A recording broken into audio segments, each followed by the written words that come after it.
El domingo pasado, Javier Milei logró dar vuelta al tablero del Congreso tras su rotunda victoria en las elecciones legislativas. La Libertad Avanza logró quedarse con 1/3 de las bancas de la Cámara de Diputados, lo que le da a Javier Milei un margen más amplio para aprobar sus reformas. En estos 2 primeros años, el mandatario gobernó con solo 37 de los 257 diputados y 5 de los 72 senadores, lo que lo obligó a buscar siempre alianzas con otros partidos y que pocas veces logró. El oficialismo, que parecía igualmente sorprendido por sus propios resultados, obtuvo victorias en zonas clave como Buenos Aires. De hecho, se impuso en 15 de los 24 distritos electorales. Si se suma a la bancada del PRO, liderada por el expresidente Mauricio Macri, el oficialismo logra la primera minoría de la Cámara. En el Senado, la Libertad Avanza triplicó su bancada, pasando de 6 a 18 senadores, mientras el peronismo perdió 6. Si bien Milei no tiene la mayoría para lograr un quórum propio y así aprobar sus proyectos, tiene los números suficientes para evitar un veto legislativo a sus decretos. Con esto también consigue una mayor gobernabilidad y aumenta su poder para lograr negociaciones con otros partidos. Tal como lo dijo Javier Milei, a partir del 10 de diciembre contará con, abro comillas, el Congreso más reformista de la historia de Argentina. Aquí comienza Conexión Global Prime.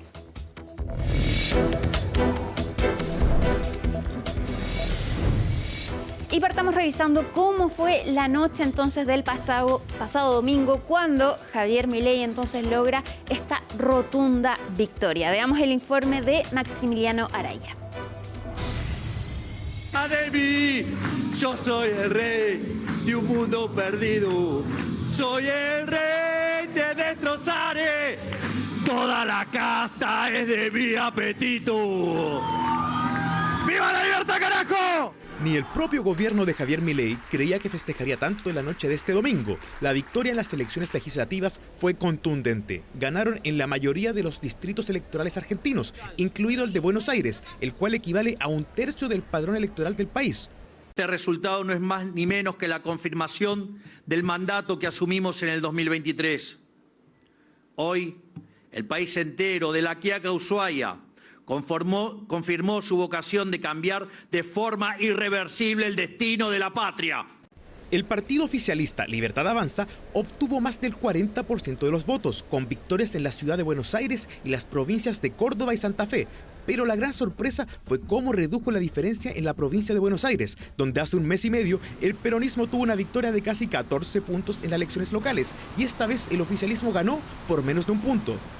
Se equivoca Milei si festeja este resultado electoral donde 6 de cada 10 argentinos han dicho que no están de acuerdo con el modelo que proponen, pero que también se equivoca si pasa por alto la situación que está atravesando nuestro pueblo de enorme sufrimiento. El peronismo, bajo el lema de Fuerza Patria, se ubicó segundo a nivel nacional, con un porcentaje del 32%. Todo esto en el marco del desinterés por ir a votar de gran parte de la población argentina.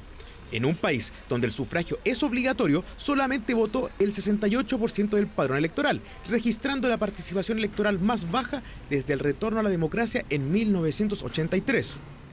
Contenta, no esperaba que los resultados fuesen tan buenos. La verdad que anoche festejaba, creo que el país va por un buen camino.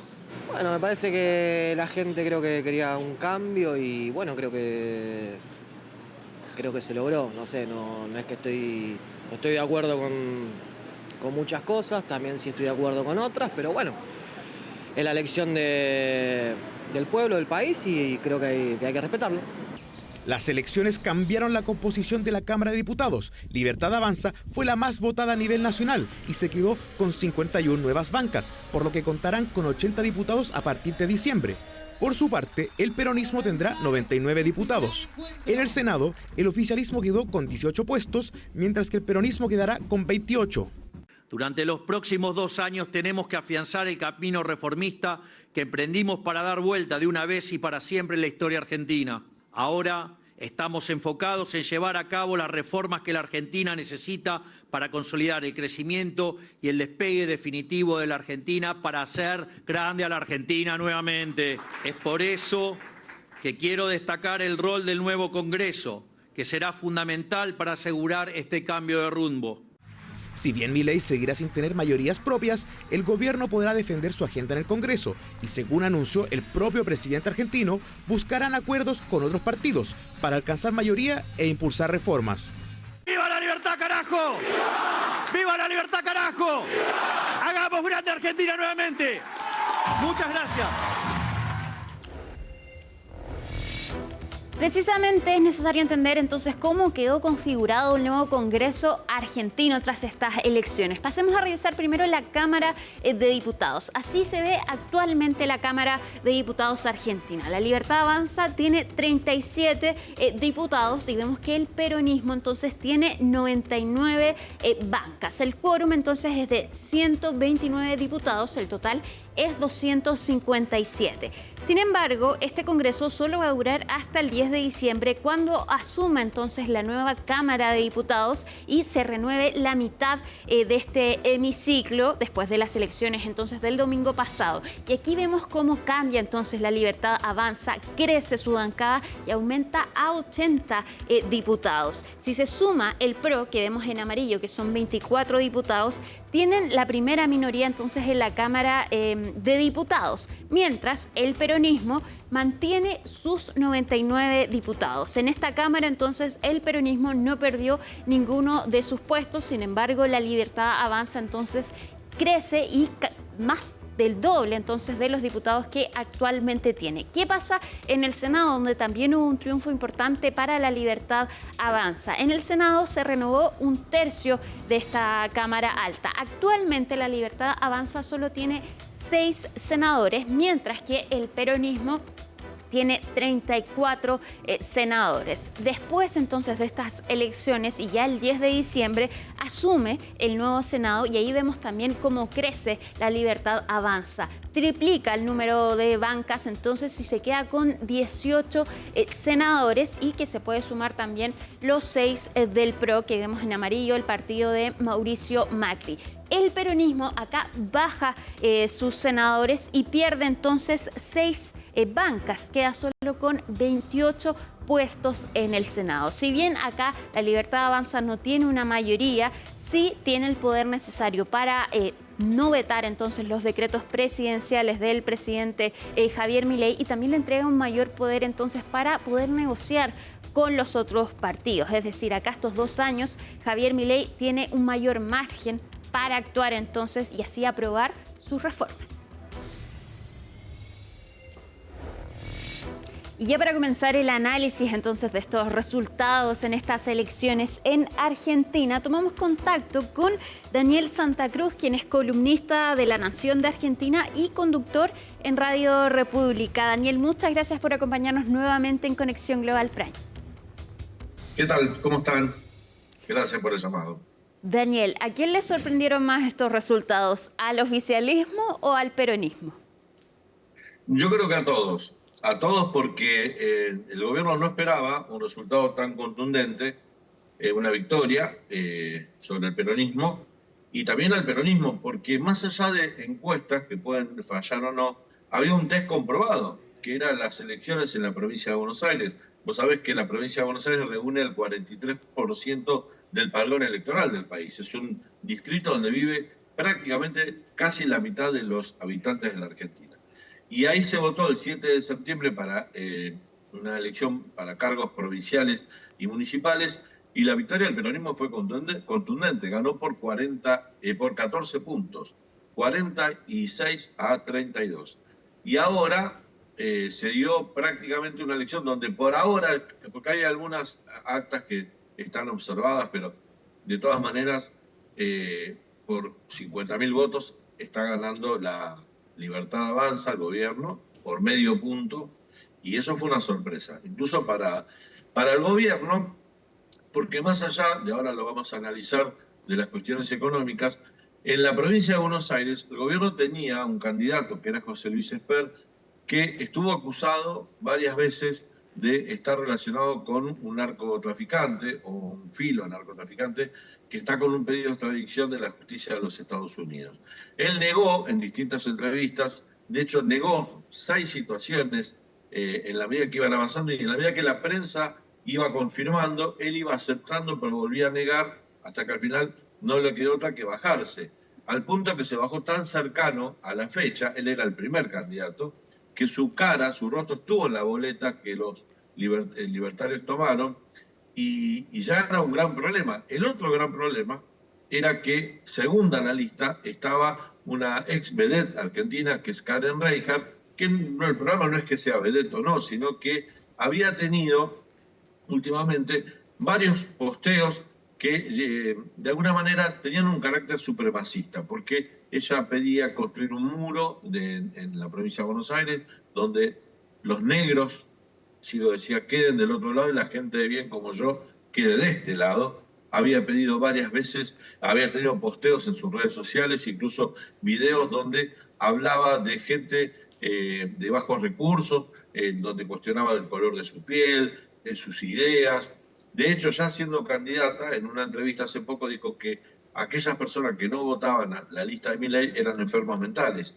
O sea, uno mirado desde afuera, yo la primera vez que veo que una lista con esas características aún así pudo ganar una elección en un distrito que siempre es adverso para todas las fuerzas políticas que no sean el peronismo. Sin embargo, la ultraderecha, que representa Javier Milei y sus candidatos, esta vez obtuvo un triunfo legítimo en gran parte del país y en esa provincia. Por eso digo, fue sorpresa para todos. Daniel, entonces, ¿podemos decir que esto más bien fue un voto castigo al peronismo que un voto hacia Milei? Mira, es difícil. Sí hay un voto castigo hacia el peronismo necesita sí o sí renovarse. El peronismo es un partido de poder en la Argentina. Para el peronismo, perder por un voto es perder. Ellos están acostumbrados a un partido que gana. Cuando vos mirás las elecciones de los últimos 70 años en la Argentina, el peronismo siempre obtuvo a nivel nacional un porcentaje electoral cercano al 40%. Lo ha superado muchas veces, ha superado el 50% también, pero en las peores elecciones podría sacar un 35, 37, 38%. Está considerado el partido político con el piso electoral más alto de todos los partidos políticos de Latinoamérica, por la cantidad de tiempo que ha hecho ese tipo de elecciones en Argentina. Lo que pasa es que lo que está desgastado es la idea del kirchnerismo, de Cristina Kirchner, que hoy está presa con arresto domiciliario, como líder, como la tomadora de decisiones de ese espacio político. Como que hay un sector, el votante peronista, dirigentes peronistas, gobernadores peronistas, que un poco están cansados de esa situación, sobre todo que el hijo de ella, Máximo Kirchner, que es diputado, tome decisiones como si fuera una monarquía, de eso hay todo un debate, y hay cuestionamientos, incluso en los sectores progresistas que empiezan a ver que pueden alejarse del poder definitivamente si no generan un recambio de dirigencial y un recambio de ideas y de propuestas más ayornadas a la actualidad dentro de ese espacio. No que cambien para parecerse al mileísmo, pero sí cambiar para parecerse a las demandas sociales que tenés de los electorados. Había una frase que identificaba el kirchnerismo, que siempre hablaba de la salida colectiva, de los solidarios, de los derechos en la Argentina. Así gobernó, más allá que todo eso estaba acompañado de un gran manto de hechos de corrupción, que decía que la patria es el otro, la patria es el otro. Es como una apotegma de solidaridad, de pensar en el otro y de la salida colectiva. Hoy con Milei expresa todo lo contrario. Uno podría decir que Milei le pide a la gente que mire su metro cuadrado nada más. Es decir, la patria soy yo. Pasamos de la patria es el otro, de la patria soy yo. Y el discurso tan concentrado en el individualismo, en la ausencia del Estado, en la ausencia de políticas solidarias, en la ausencia de respetar derechos, que lo que estamos acostumbrados los argentinos, ha cambiado el mapa político argentino, después a juicio de las personas si es para bien o para mal. A mí personalmente no me gusta, y tampoco me gustaba el peronismo, debo decirlo, no me gustaba la forma de actuar que tenía el peronismo, con la corrupción y la forma de avanzar sobre ciertas cuestiones institucionales, y no me gusta el carácter que le ha dado la impronta al gobierno Javier Milei, que también avanza sobre cuestiones institucionales, poco republicanas, que también tiene hechos de corrupción que lo han aplicado a él y a su hermana, y que de alguna manera perdió algo bueno que tenía la Argentina, que era esto, ¿no? La solidaridad, la forma de ver. Fíjate que los ajustes que está llevando adelante el gobierno se hacen sobre discapacitados, educación pública, jubilados, pediatría, el Hospital Garrahan. Bueno, son todos focos de conflicto. Cuando vos mirabas la previa a la elección del domingo pasado, había de 16 indicadores económicos, en 15 rendía mal el gobierno. Estaba mal. En la Argentina hay recesión económica, hay bajo consumo, se perdieron casi 300.000 puestos de trabajo registrados. La verdad que es un panorama desolador, pero aún así la gente confió. Confió porque no quiere volver atrás. Esto es un mensaje para toda la clase política. Para toda la clase política. Ahora, Daniel... Aún, en esta situación prefirió darle continuidad a Milei a volver atrás. Daniel, y en ese sentido, ¿fue astuto entonces Axel Kicillof en tomar la decisión de ir en septiembre a las elecciones y así distanciarse un poco del kirchnerismo? Es difícil porque ahora el peronismo le pasa la cuenta también a Kicillof. Uno podría decir, salió indemne Kicillof, bueno, mirá, hizo una gran elección, pero ahora perdió en esta. Lo que los analistas dicen que Cristina tenía razón, tenían que ir todos juntos porque en un territorio como la provincia de Buenos Aires, cuando el intendente, el dirigente político, el puntero político, se juega su futuro, sale a trabajar, sale a militar, sale a convencer a los vecinos para que voten. Esto lo hicieron el 7 de septiembre. En esta elección era para cargos nacionales, ya no jugaba el poder territorial, ya no había en la gente común, en el dirigente de barrio, ya no había ganado ese puesto hace un mes y medio. Entonces le daba parte de lo mismo, un poco si querés, burocratizado de tanta política, no le pusieron el empeño, eso dicen los periodistas, no le pusieron el empeño que le tenían que haber puesto. Kicillof tampoco salió bien parado con esta derrota, a pesar de que él viene de ganar el 7 de septiembre. ¿Por qué te digo esto? Porque en la Argentina es todo tan dinámico que ese 7 de septiembre quedó lejos, ¿no? Y este 26 de octubre está ahí nomás. Y este 26 de octubre también va a quedar lejos dentro de poco, porque aquí es todo muy dinámico. Por eso es importante los movimientos que estamos viviendo ahora los argentinos.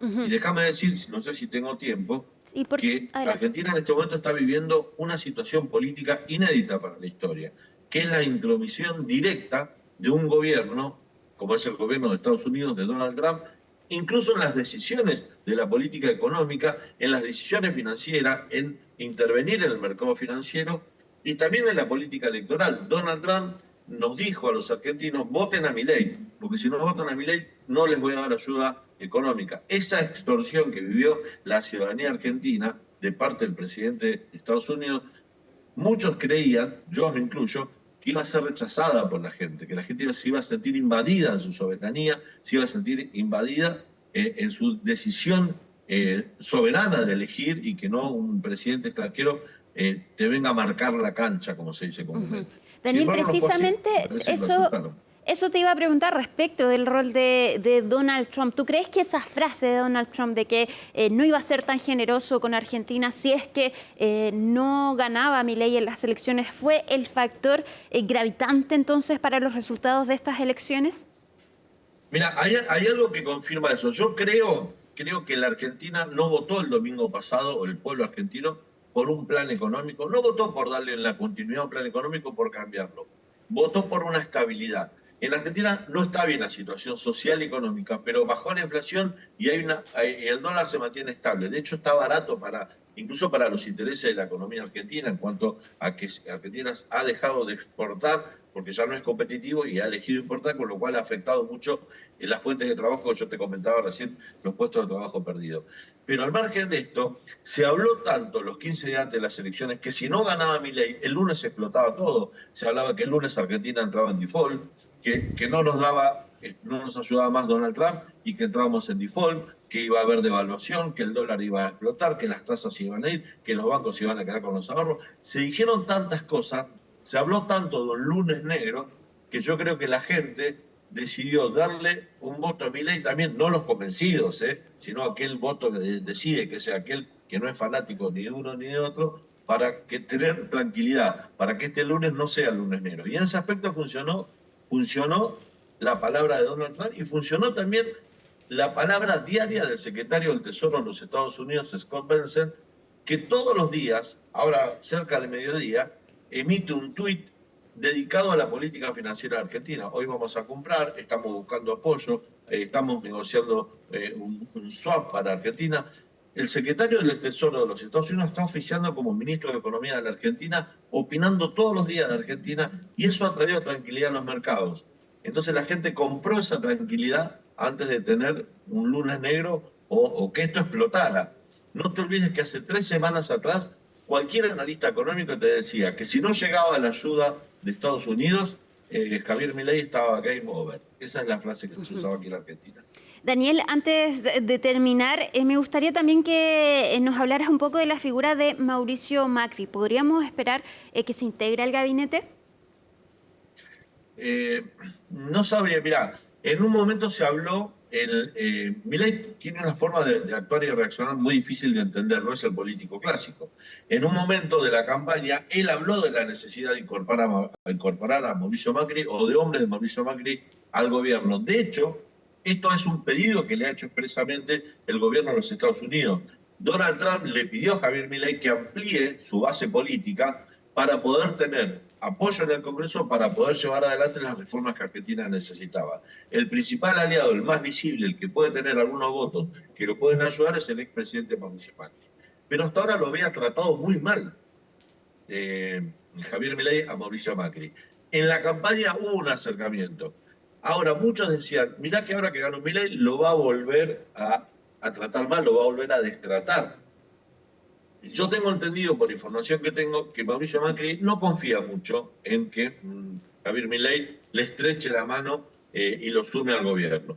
Pero algunas gestiones, algunos gestos que ha dado el presidente Milei en las últimas horas hacen pensar que quizás pueda haber un acercamiento, sobre todo parlamentario, en el bloque, los diputados del PRO puedan votar en conjunto con los diputados libertarios para poder contener al voto opositor.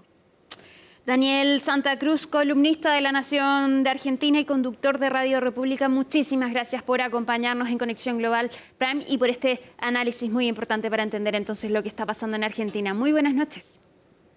Gracias a ustedes, gracias. Y quizás para entender el resultado de estas elecciones, una parte fundamental también es entender la situación económica que vive actualmente Argentina. Para conversar de este tema y analizarlo, vamos a tomar contacto con Andrés Borenstein, quien es economista jefe de BTG Pactual Argentina. Andrés, muchísimas gracias por acompañarnos en Conexión Global Prime. Hola, ¿cómo les va? Un placer. Andrés, primero que todo, ¿cuánto te sorprendieron los resultados de estas elecciones?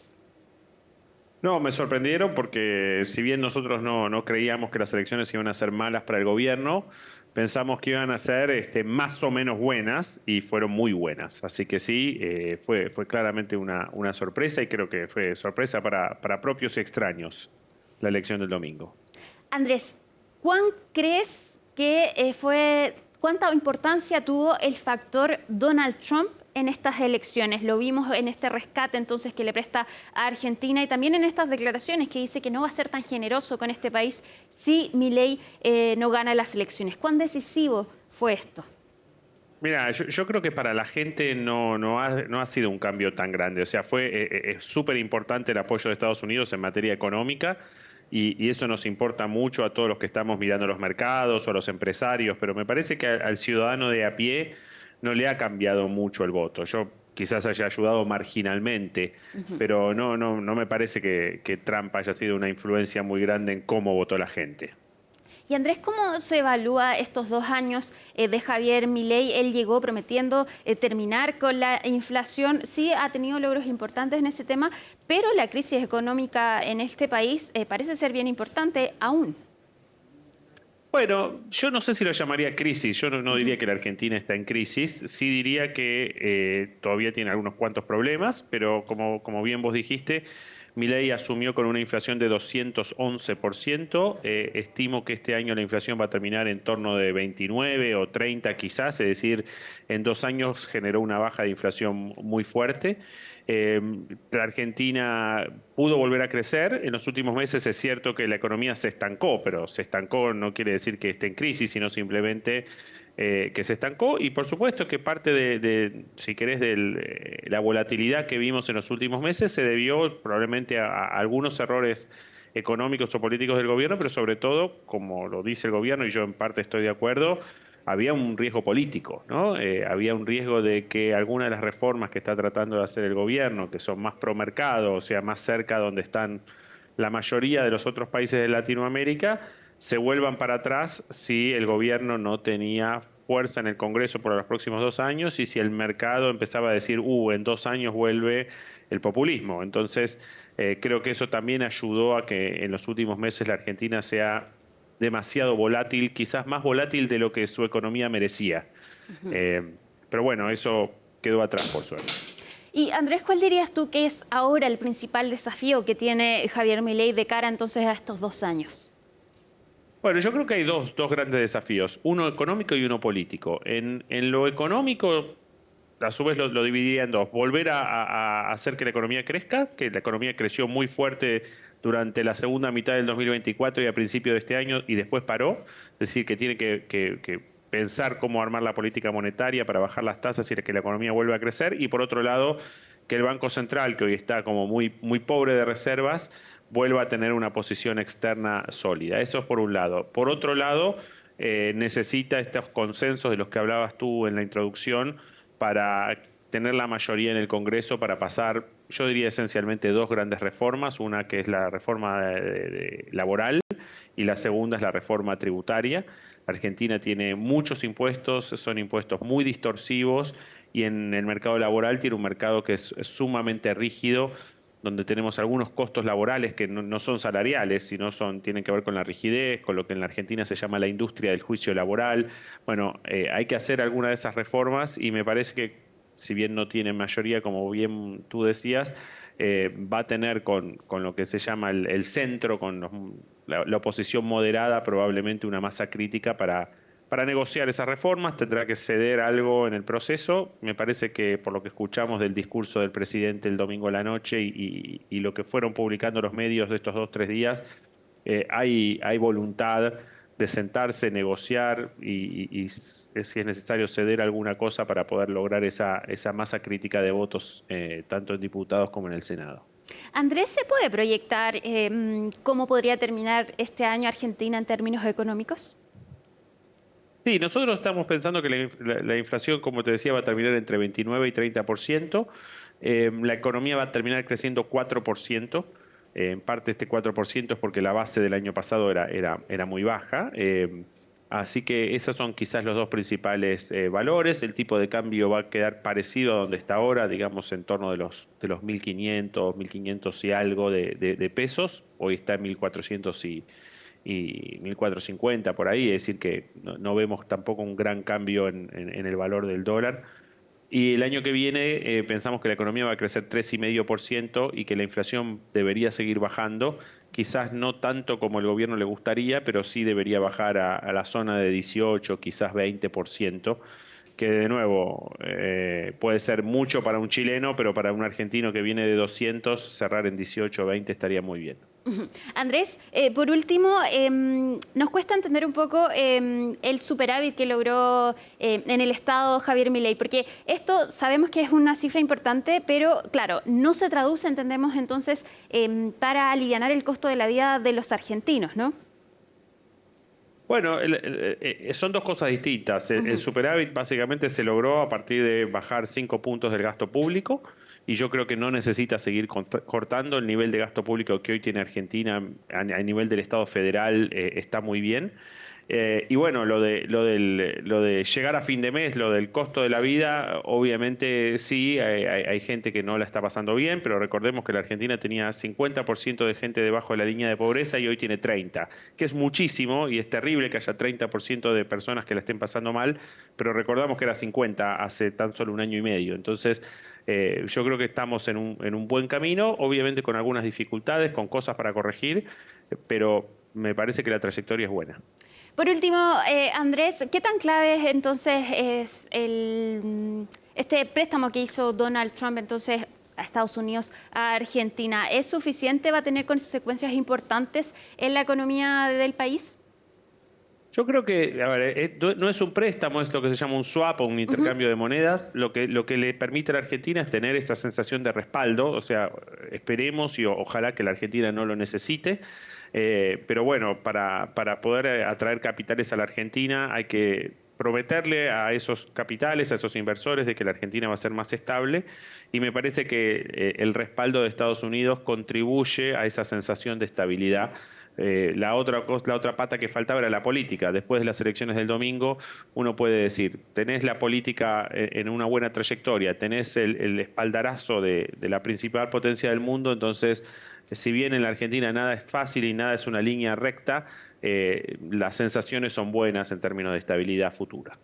Andrés Borenstein, economista jefe de BTG Pactual Argentina, muchísimas gracias por acompañarnos en Conexión Global Prime.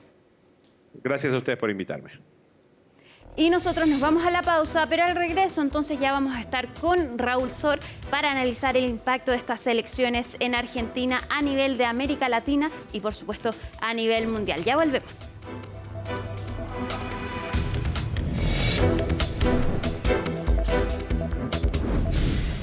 Y bueno, seguimos el análisis entonces de los resultados de las elecciones legislativas en Argentina y ya como todos los miércoles está con nosotros Raúl Sor. Raúl, ¿cómo estás? Muy bien, Alicia. Y bueno, siguiendo con el mayor interés estos resultados que en cierta medida fueron sorpresivos en cuanto a la holgura de la victoria de Milei. Es decir, el mismo Milei se veía sorprendido con sí, sus propios resultados. Bueno, yo creo que nadie realmente esperaba una victoria tan contundente, 41%, alrededor de eso, incluso un poco más, y con una elección, digamos, eligiendo muchos parlamentarios, le cambia el panorama para el resto de su mandato, pero, digamos, por más que tú tengas un buen respaldo parlamentario, que es muy importante, todavía los problemas, los obstáculos que tiene por delante son enormes.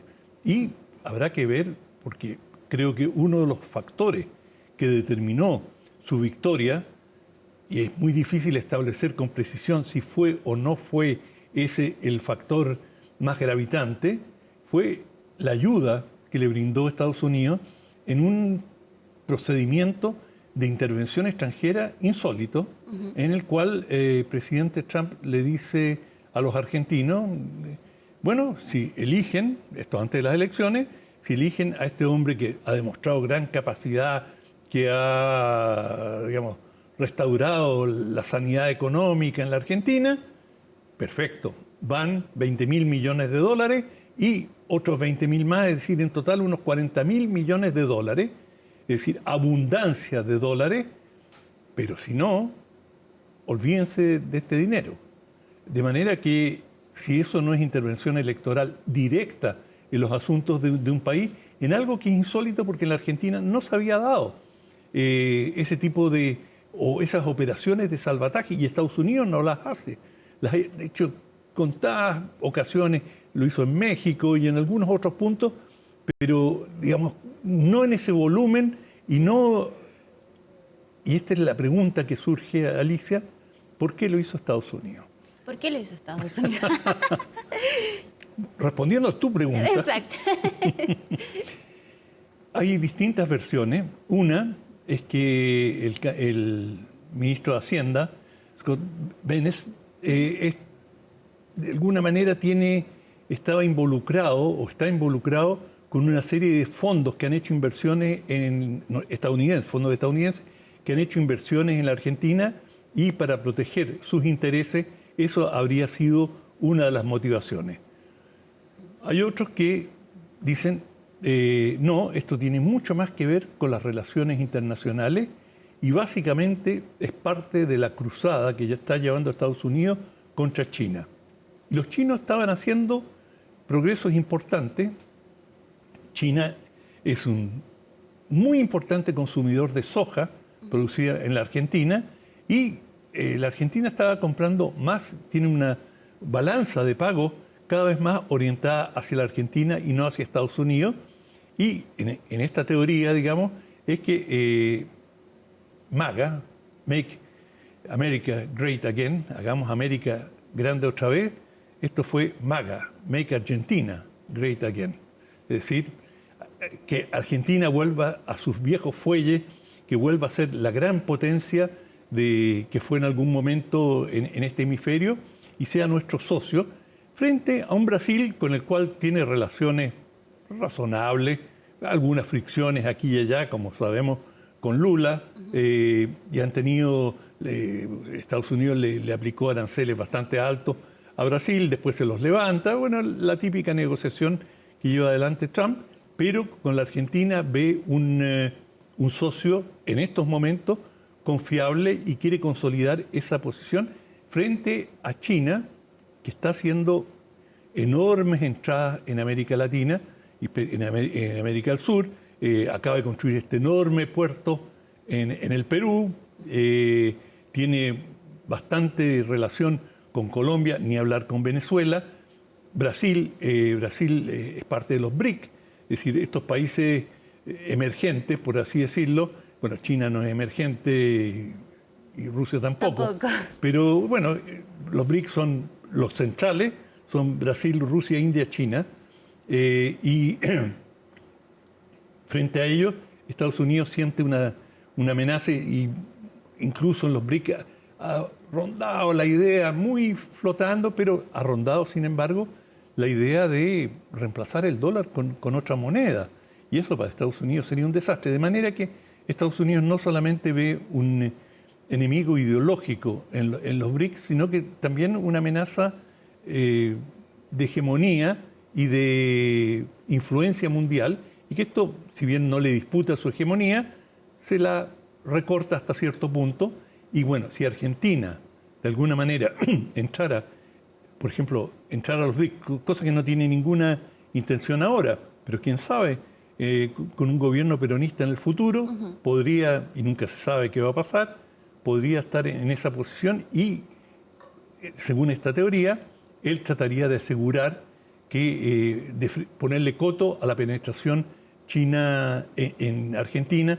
Los chinos le han vendido ferrocarriles, sin duda van a empezar a entrar con los autos eléctricos, han logrado establecer una pequeña base de observación satelital en la Patagonia, en el extremo sur, que Estados Unidos está muy ansioso, probablemente, y los chinos dicen, no, esto es de investigación científica. Estados Unidos dice, no, esto es espionaje. Y uno no sabe qué interferencia o qué escucha o qué seguimientos pueden hacer en esta batalla satelital que se da entre las grandes potencias.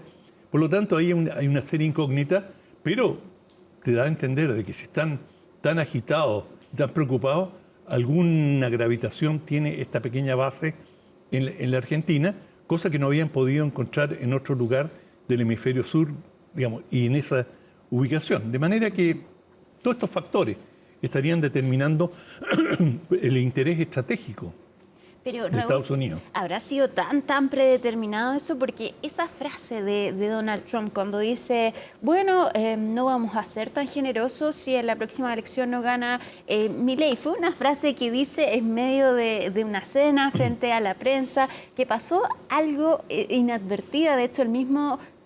No tan inadvertida, En claramente. Argentina la tomaron muy en serio. Pero de hecho, ni el mismo Milei sabía si se refería a las elecciones presidenciales o legislativas. ¿Habrá sido tan predeterminada, determinante esa frase?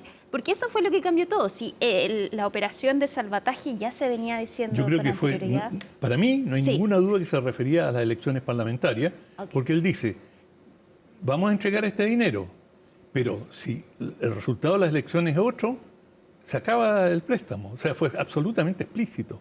No dejó mucho lugar a dudas, no si en 2 años más Milei lo eligen presidente o no.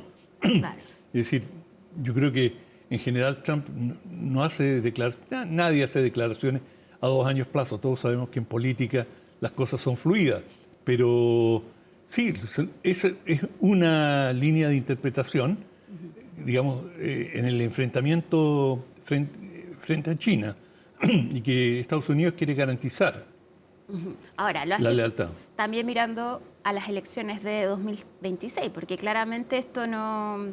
O sea, esto es un factor determinante para que pueda ser reelegido Milei, mientras por otro lado vemos Brasil, que ya Lula también dijo que se va a presentar a las elecciones de 2026, perdón, Argentina 2027. Sí. Entonces también lo está haciendo en miras hacia eso, ¿no?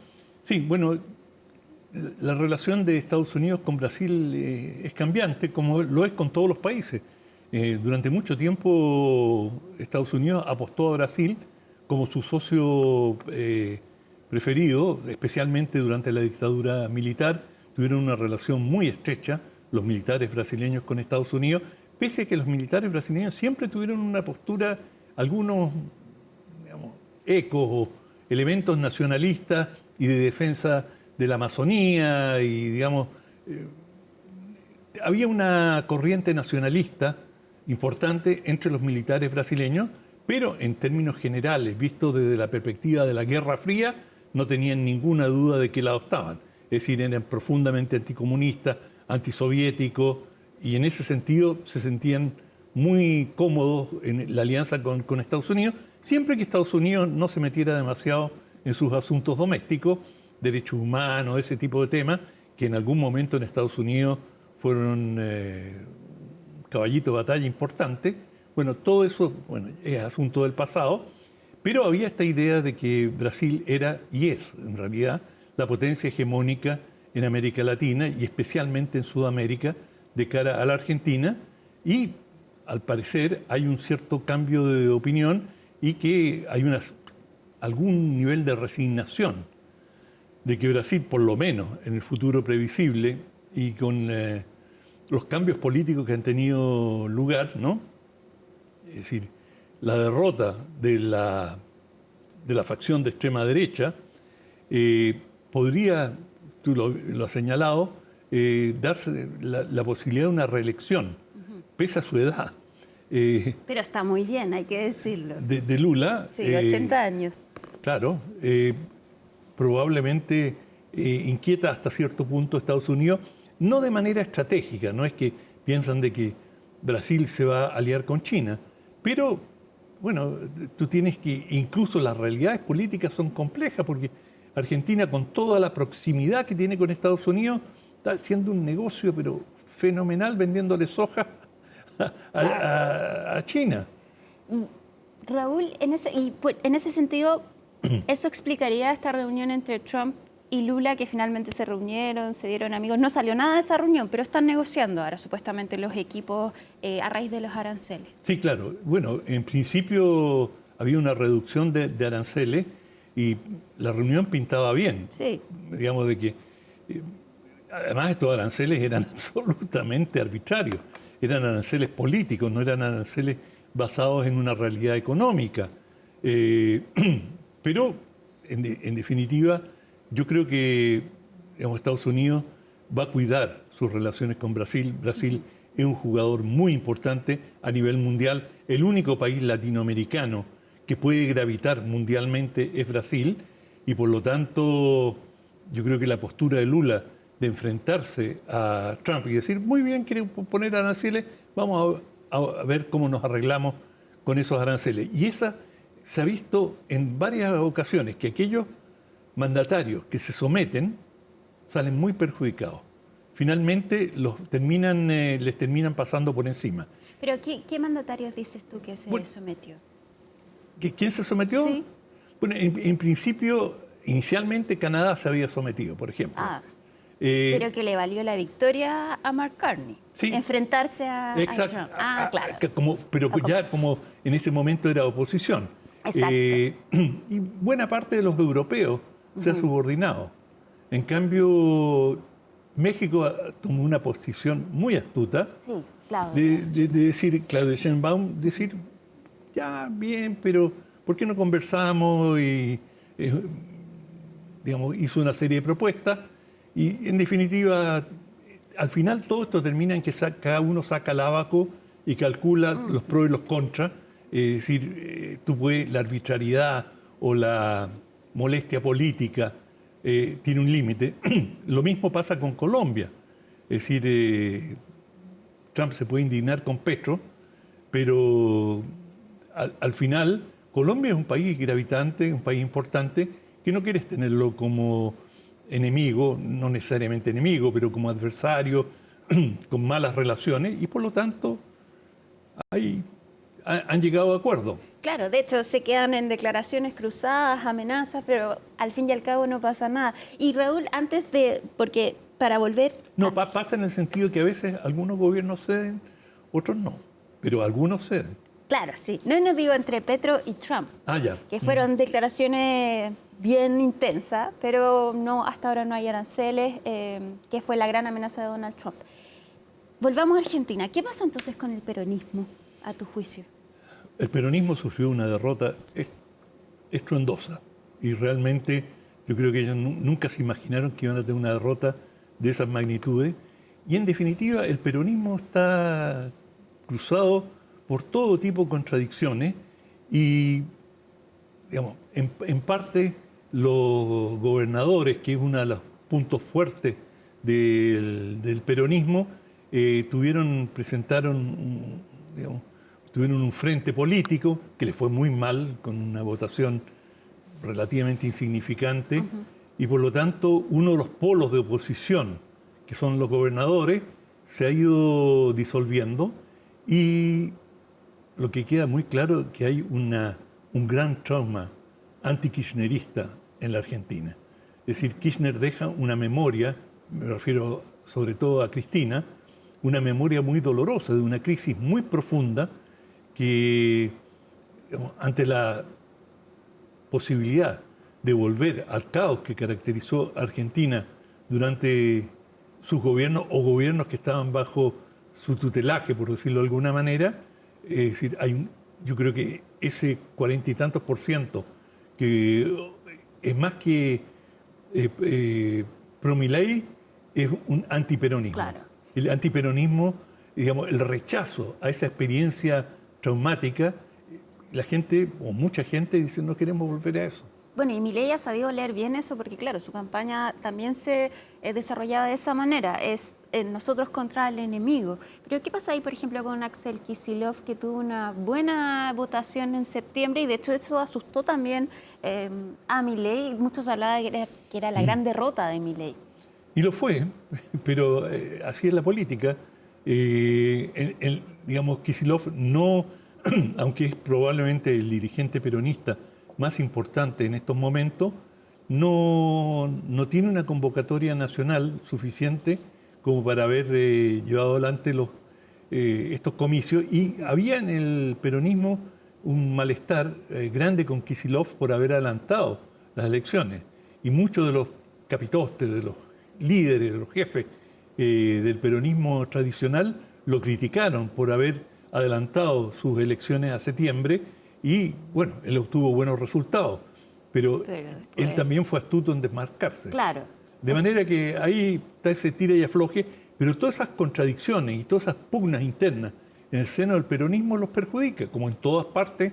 Digamos, las luchas, la mejor manera para un movimiento social de progresar es con unidad, con una presentación clara de sus ideas, y no un tironeo permanente, muchas veces incluso delante de las cámaras. Y Raúl, ¿tú notaste que en el discurso de Milei también él se veía muy sobrio, como no lo que la caracteriza a Javier Milei? De hecho estaba vestido de presidente, ¿no?, con su chaqueta de cuero. ¿Crees tú que él también lee eso, que si bien ganó y tiene un margen importante ahora, eso no es garantía para estos 2 años? Yo creo que el cambio es enorme, tú lo señalas muy bien, y digamos, él se presenta con un lenguaje notablemente de mayor moderación. Sí, llamó la atención eso. O sea, es decir, lo que demuestra que es un genuino político, es decir, sabe vestirse para la ocasión, sabe presentarse, vende el producto. Cuando vendió el producto de El Rebelde, el hombre que se levantaba frente a la casta y iba con la motosierra, bueno, él estaba apuntando a quebrar, digamos, los poderes establecidos. Y hoy día, cuando él es el poder establecido, se presenta de una manera totalmente distinta. Como dices tú, bota la casaca, se pone el terno, se pone la corbata y habla en forma mesurada, deja atrás los epítetos, deja de ofender a medio mundo, como solía hacerlo, y que la gente se lo festejaba. O sea, había algo pintoresco, algo divertido, y ese desparpajo, en un momento dado, le atrajo votantes. Pero y esa es la inteligencia, digamos, de poder entender los momentos políticos. Ese momento ya pasó. Hoy día, cuando tú eres el responsable y lo que tienes que dar es confianza, y bueno, tenés que aparecer como un hombre de Estado, no como un rockero. Bueno, le aprendió entonces a Trump, a su amigo Trump. Sí, bueno, yo creo que, digamos, de todas maneras, Milei debe tener un gran cuerpo de asesores políticos, y esa es la lectura que ellos han hecho, y obviamente les dio excelentes resultados, leyeron bien la realidad. Raúl, se nos acabó el tiempo, pero brevemente, ¿qué tan importante es la reunión de mañana de Trump y Xi Jinping? Es muy importante, afortunadamente, como hacen las potencias serias, esto ya está negociado y por supuesto ya llegaron a los acuerdos principales, es decir, si no, no se reunirían. Y, por ejemplo, Trump cuando tenía que reunirse con Putin y no consiguió alguna concesión de Putin en cuanto a la guerra con Ucrania, dijo, bueno, ¿para qué nos vamos a reunir? Esto no vamos a sacar nada, no voy a ir a perder el tiempo. Y le suspendió la reunión. Si hubiese sido lo mismo con Xi Jinping, habría dicho lo mismo. No, no nos vamos a entender. Pero se han entendido. Y bueno, para la suerte de los chinos, tuvieron una carta de negociación muy potente, que eran las tierras raras, y que cuando Estados Unidos le empieza a amenazar con aranceles, los chinos tuvieron una contraamenaza. Dijeron, muy bien, pon aranceles, nosotros no te vendemos tierras raras. Arréglate para construir tus aviones de combate, todos tus sistemas más avanzados, todo el sistema espacial, todo requiere tierras raras. ¿Tú crees que no las necesita? Allá tú. Bueno, Trump su gobierno le dio consideración y dijeron, no, en realidad el daño que nos hace es enorme, y de pronto se han allanado y mañana veremos los resultados que da esto. Esperemos entonces el próximo miércoles estemos hablando más de eso. Y ojalá estemos hablando en términos muy positivos, que se ha ido suavizando este conflicto. Vamos a ver. Buenas noches, Raúl. Chao, Alicia. Nosotros llegamos al final de Conexión Global Prime. Ya pueden ver este capítulo en todas nuestras plataformas. Que estén muy bien y muy buenas noches.